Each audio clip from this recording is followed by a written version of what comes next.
السلام عليكم ورحمة الله وبركاته. أهلا بيكم في فيديو جديد في ريفيو وسام. كنت نزلت استفتاء على القناة من كام يوم وسألتكم عايزين الفيديو الجاي عن ايه، وجت النسبة الأكبر من الناس بتطلب ان احنا عايزين فيديو عن جهاز العروسة. ففيديو النهاردة ان شاء الله بناء على رغبتكم هيكون عن جهاز العروسة. جمعت لكم فيه أكبر قدر من المعلومات والحاجات اللي هتفيدكم جدا وهتريحكم جدا وانتوا بتختاروا الجهاز بتاعكم. بعض الحاجات دي انا غلطت فيها فبقول لكم متغلطوش غلطتي. بعض الحاجات التانية انا عملتها وكانت عملية جدا ونفعتني جدا في شراء الجهاز وفي القايمة وفي الفرش وفي كل حاجة. فان شاء الله الكلام بتاع الفيديو النهاردة يكون ما سمعتهوش قبل كده ويكون نصايح جديدة جدا تفيدكم، وان شاء الله الفيديو يعجبكم وتدعوا لي بقى لما تطبقوا النصايح دي كلها وتحسوا ان هي فرقت معاكم. قبل ما نبدأ الفيديو بس كنت عايزة اخد من وقتكم دقيقتين. انا عارفة ان مش كل الناس تسمع الفيديو للاخر، فكنت حابة ان انا اقول الكلام ده في اول الفيديو ولو انه ملوش علاقة بالموضوع قوي، بس عشان الفئة المستهدفة من الكلام ده تسمع الفيديو، حتى لو مش هتكمل الفيديو للاخر فهي تسمع الكلمتين دول في الاول. لو حد متابع القناة من فترة كده عارفين ان انا قبل كده عملت فيديوهات عن جهاز العروسة وعن المطابخ وعن تشطيبات الشقق ونصايح فيها وهكذا. فبالصدفة المرة دي انتوا طلبتوا ان احنا نعمل فيديو عن جهاز العروسة، فقلت خلاص انا هشوف الفيديوهات القديمة بتاعتي عشان بعد كده اعمل حاجة جديدة، يعني ما يكونش كلام متكرر وخلاص. انا عايزة اعمل فيديو مفيد للناس فلازم يكون في حاجة جديدة مش تكرار فيديوهات وخلاص. فبدأت ادور على الفيديوهات بتاعتي وبدأت تظهر لي فيديوهات تانية بنفس العناوين بتاعت الفيديو بتاعي. فقلت مش مشكلة، يعني كل قناة مثلا واخده لها فيديو ولا فيديوهين عاملين نفس العنوان فمش هتفرق العنوان، اعملي نفس العنوان بتاعي مفيش مشكلة.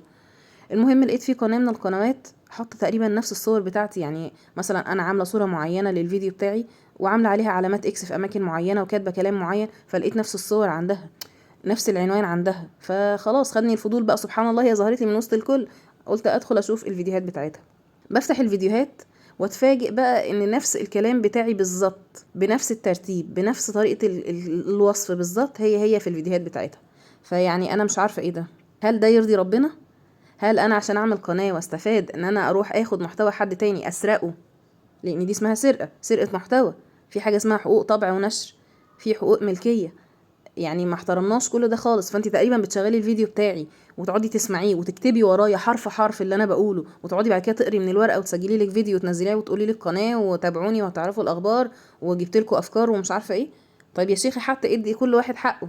قولي في بدايه الفيديو كده يا جماعه انا عايزه انصحكم بنصايح او افيدكم بنصايح، النصايح دي انا خدتها من قناه فلانه وهعرضها لكم مثلا في فيديو النهارده عشان نعمم الفايده.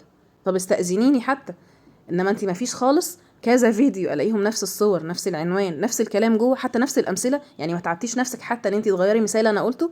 يعني انا لما اقول الملايات يا جماعه نفتح الملايات ونبص فيها وصاحب المحل مش هيرضى، بس نحاول قدر الامكان ان احنا نقنعه ونبص فيها عشان ممكن الوان باهته، ممكن كيس مخده مش موجود، فانت قايله نفس المثال بنفس الطريقه بنفس الوصف بنفس كل حاجه. طب اتعبي على محتواكي انت كده، يعني انا مش عارفه بصراحه انت كده بتعملي ايه. حتى لما جيت اعاتبها واقول لها ايه اللي انت بتعمليه ده بتقولي انا مش واخده صوتك. هو فعلا انت ناقص كان تاخدي صوتي بس، يعني هو لو ما كانش انتي خايفة من موضوع حقوق الطبع والنشر كنتي خدتي صوتي.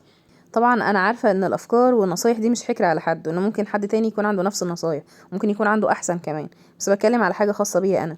ممكن اتشابه انا وانتي في فكرة فكرتين، بس مستحيل اكون انا وانتي شخصين مختلفين ما نعرفش بعض تماما ويكون عندنا نفس الافكار الكلام نفس الوصف نفس الامثلة نفس العناوين نفس الصور، مفيش الكلام ده خالص مستحيل يعني.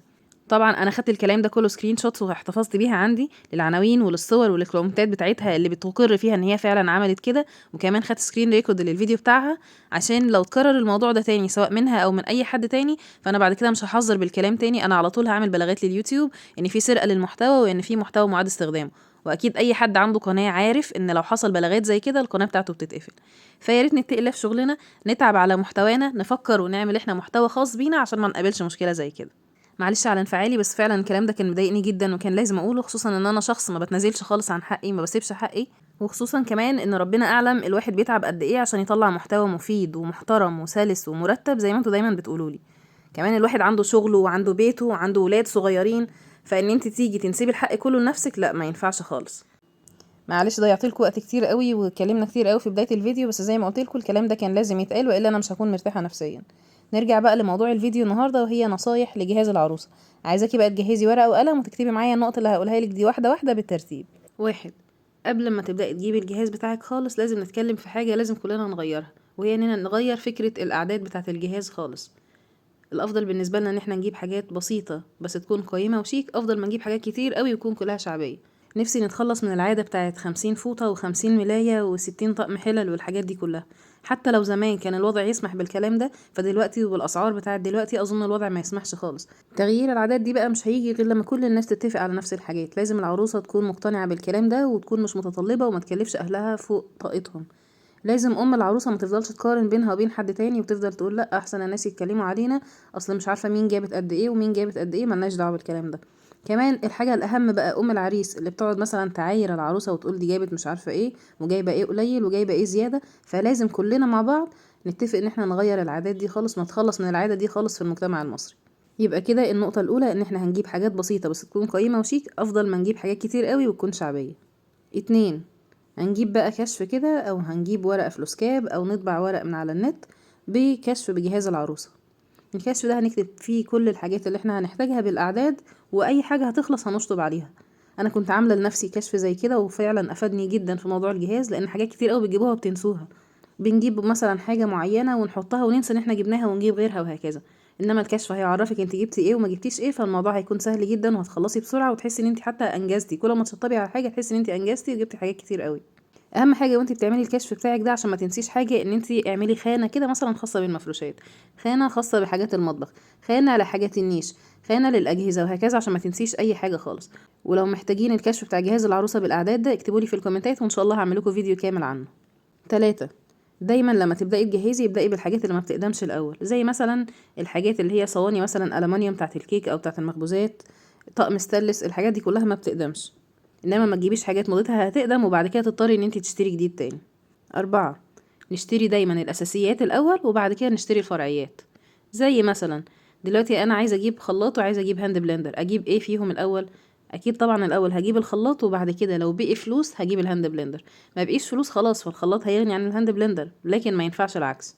5، جهزي بقى كراتين كبيره وهاتي كل كرتونه والزقي عليها ورقه كبيره كده ومكتوب عليها بخط كبير الكرتونه دي بتاعت ايه. مثلا كرتون هنكتب عليها حاجات المطبخ، كرتون هنكتب عليها مفروشات، كرتون هنكتب عليها مثلا اجهزه صغيره اللي هي الاجهزه الصغيره بتاعه المطبخ، وهكذا كل كرتونه اكتبي عليها ده بتاع ايه. وكل ما تشتري حاجه حطي الحاجه دي في الكرتونه بتاعتها. يعني مثلا اشتريت حاجات للمطبخ فهحطها في الكرتونه بتاعت حاجات المطبخ.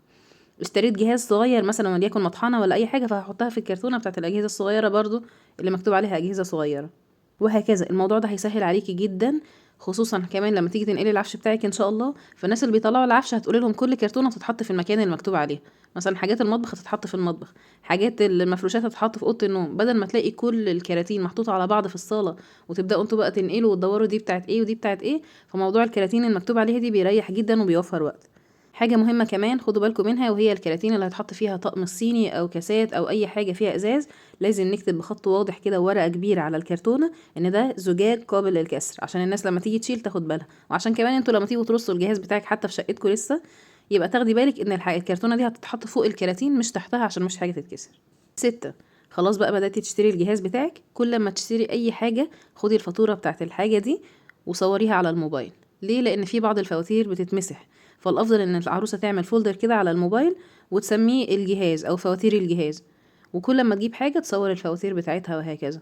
او حتى لو عايزين تصوروها في مكتبة مفيش مشكلة، بس اهم حاجة تحتفظ بالصور لان ساعات الفواتير نفسها بتتمسح، الخط اللي فيها بيروح وبيتمسح لو بقالها فترة طويلة. ليه بقى لازمة الفواتير؟ عارفين ناس كتير قوي تيجي ايام كتب الكتاب والقايمة وكده ويحصل مشاكل مع العريس ويقول لك لا انتم مزودين في القايمة، لا الحاجات دي مش موجودة، لا مش عارفة، لا الاسعار دي ايه. فيعني عشان نشيل البند بتاع الشك او ما يكونش فيه اي شك في الموضوع، والله احنا القايمة بتاعتنا اهي، الحاجات اللي احنا جبناها اهي، فواتيرنا اهي. الموضوع بيمشي بمنتهى السلاسة، ما بيحصلش فيه اي مشاكل. دي افضل حاجة عشان تشيلوا الشك خالص من الموضوع ومحدش يقول زودوا في القايمة ولا قللوا في القايمة. بالنسبه بقى للناس اللي تقولك اصلا انا مجهزه من زمان قوي ولسه كاتبه القايمه دلوقتي فانا هعملها بالاسعار بتاعت دلوقتي مش هعملها بالاسعار بتاعت زمان، هو يعني لا قدر الله لا قدر الله لو واحده هتطلق، ما هو كده كده هيديكي نفس الحاجات بتاعتك. يعني انت لو اشتريتي كوبايه ب5 جنيه فانت هتاخدي الكوبايه نفسها 5 جنيه، كده كده هتاخدي حاجاتك هي هي. فاكتبي بالاسعار زي ما هي بما يرضي الله. 7، لو معانا مبلغ كبير نحاول نستهلك او نستغل المبلغ الكبير ده في حاجه كبيره في الجهاز، ما نروحش نجيب بيه رفايع. ليه بقى؟ اولا هتكون حاجه كبيره ومحتاجه مبلغ كبير اتشالت من علينا وريحتنا، ده اولا. ثانيا والاهم ان معدل زياده سعر الحاجه الكبيره اكتر بكتير جدا من معدل سعر الحاجات الصغيره. مثال مثلا دلوقتي انا معايا 6000 جنيه فهروح اجيب ال6000 جنيه دول بطانيتين، البطانيتين دول لو انا استنيت عليهم شويه هروح اجيب البطانيه الواحده بدل ب3000 هجيبها ب4000، فمعدل الزياده فيها 1000 جنيه. في المقابل بقى لو انا مثلا خدت ال6000 جنيه دول ورحت جبت بيهم رفايع، هتلاقوا الرفايع اللي مثلا ب400 جنيه زادت بقت ب450، ب500 جنيه، يعني زادت 100 جنيه. اما البطانيه زادت 1000 جنيه. فالافضل ان احنا نجيب الحاجات الكبيره لو معانا مبلغ كبير. يا رب النقطه دي بس تكون وصلت. 8. طيب دلوقتي لو انا مش معايا مبلغ كبير ومعايا فلوس يا دوب على القد، فانا كل ما انزل اي محل والاقي اي حاجه من الرفايع هاتيها وشيليها واشطبي عليها في الكشف اللي انت عاملاه. من غير ما تحسي كده هتلاقي نفسك خلصتي الرفايع دي بسرعه جدا وخلصتي من همها، لانها بتبقى كتير جدا وبتعمل دوشه، ولو هتجيبيها كلها مره واحده هتكلف مبلغ كبير. فحاجه حاجه كده من غير ما تحسي هتلاقي نفسك خلصتيهم والموضوع خلص من غير ما نحس. 9. و9 دي بقى كانت غلطتي. المفروشات. ننوع دايما في المفروشات بين المنقوش والساده، بين الالوان الفاتحه والالوان الغامقه. ما تجيبوش كله غامق وما تجيبوش كله ساده. لا، لازم العروسه يكون عندها حاجات فرايحي. يمكن ماما كانت بتنصحني بالحاجات دي وما كنتش ببقى مقتنعه، كنت دايما بحب الالوان الغوامق واحب ان انا اميل اكتر للحاجات الساده، او حتى لو حاجات منقوشه فتبقى برضو لونها غامقه.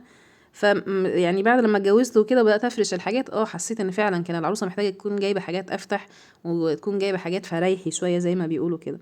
اهم حاجه برضو انت بتشتري المفروشات بتاعتك وبالاخص الملايات والفوط، ان انت تشتري الحاجه اللي خامتها كويسه، مش بس يكون شكلها كويس.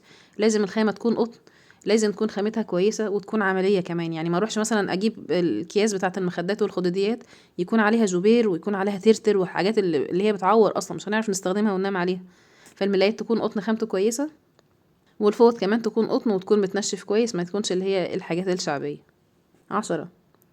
البطاطين واللحاف اوعي اوعي اوعي تجيبي لونهم ابيض. نجيب الوان عمليه تستحمل شويه. قولي لو جبنا ملايات او هدوم لونها ابيض فكل شويه هتتحط في الغساله سهله هتتغسل. اما اللحاف والبطاطين اكيد مش كل ما تتوسخ هتقومي تغسليها، فلازم نجيب الوان عمليه. ما بقولش نجيب اسود برضو، نجيب الوان عمليه تستحمل بس الاستخدام، خصوصا بعد ما يكون في اطفال. 11. حاولوا ما تجيبوش ولا مفروشات ولا هدوم لونها ابيض قبل الجواز بفتره كبيره. دايما الحاجات اللي لونها ابيض دي بتصفر وبتبقع، فالافضل ان الحاجات اللي لونها ابيض تتجاب قبل الفرح بحاجه بسيطه. 12. لو لسه مش مخطوبة ولسه مش عارفة العريس اللي هيجي ده تصميم شقته ايه، او هيأجر شقة ولا عنده شقة تمليك ولا شكل الشقة ايه، ففي بعض الأجهزة يفضل ان احنا نستنى فيها شوية، زي مثلا غسالة الأطباق وغسالة الملابس. وبعض الأماكن لو العروسة هي اللي بتجيب السخان فيفضل برضو ان احنا نستنى فيه. ليه بقى؟ دلوقتي مثلا انا اعرف ناس شخصيا راحوا اشتروا غسالة فوق اوتوماتيك، غسالة ملابس فوق اوتوماتيك، وبعدين بعد ما العروسة اتخطبت لقت ان العريس خلاص مؤسس للغسالة ان هي هتتحط في المطبخ والغسالة تحت الرخامة بتاعة المطبخ، وبالتالي فالغسالة التحميل العلوي مش هتنفع خالص ولازم غسالة تحميل امامي.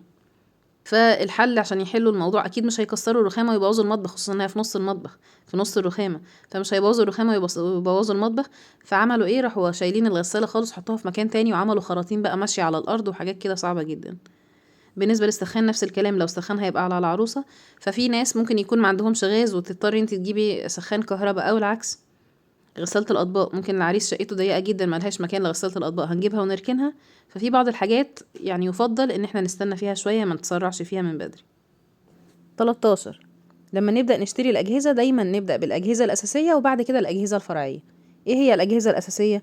اللي هي التلاجة، الغسالة، البوتاجاز، الخلاط، الحاجات اللي هي لا غنى عنها في البيت.